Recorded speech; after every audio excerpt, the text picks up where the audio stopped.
Alors la maison d'édition, c'est le studio Stratosphère. Donc Stratosphère, historiquement, c'est d'abord et avant tout la marque Wogamat, qui sont des tapis de jeu. Donc tout le monde me connaît avant tout comme le marchand de tapis, au départ sous le nom de plateaudejeu.com, puis de Wogamat. Mais l'entreprise, c'est bien le studio Stratosphère, qui a donc 7 marques de tapis et qui développe aussi en parallèle quelques jeux de société. Alors nous, le studio est à Beaumont, juste à côté de Clermont-Ferrand, en Auvergne.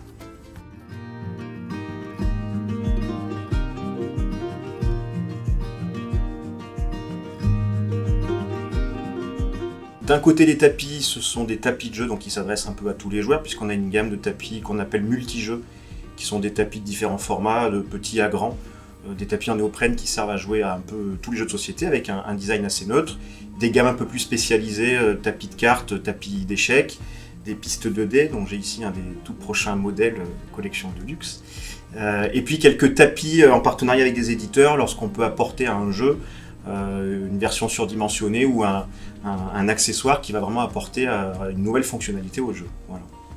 Et puis sur la partie jeu, ça c'est quelque chose qui est plus récent. On a une petite passion pour les jeux de sport qui par définition ne sont pas le sujet facile, donc ça nous plaît. Et aussi des jeux à licence, là aussi c'est pas facile, donc ça nous plaît. Et du coup j'ai devant moi une des pistes 2D de la prochaine collection qui sont dans une finition toute nouvelle, puisqu'on va avoir du beau tissu imprimé des deux côtés, une très belle petite pochette cadeau, voilà. Vélonimo que les gens commencent à connaître parce qu'on a la chance que ce soit un jeu qui marche très bien en magasin.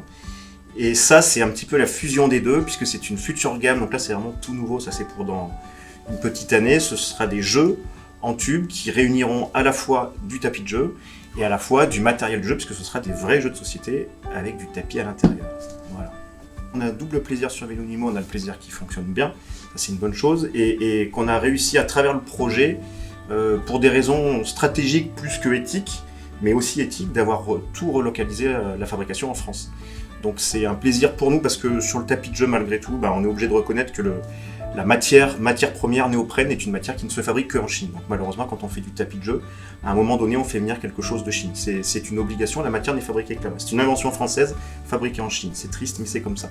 En revanche, le jeu de société, on peut tout relocaliser, et on l'a fait pour des raisons stratégiques, puisque ça nous a permis de le proposer vite en petite série, puis en un peu plus grande série, et quand il a eu la chance de marcher, de jamais être en rupture, ce qui est sans doute une des raisons de son succès.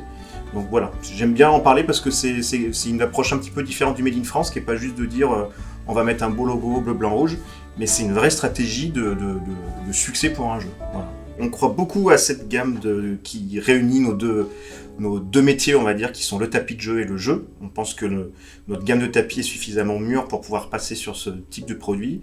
Et je viens de faire un petit blabla sur le Made in France, mais on travaille aussi sur le tapis pour trouver des alternatives pour pouvoir tout ramener, parce que, comme je l'ai dit, ça partait d'une envie stratégique, mais ça apporte tout un tas de plaisir, et puis même au sens moral, une vraie satisfaction de pouvoir tout ramener ici. Donc ça, si on pouvait passer sur du 100% Made in France dans quelques temps, ce serait un vrai plaisir.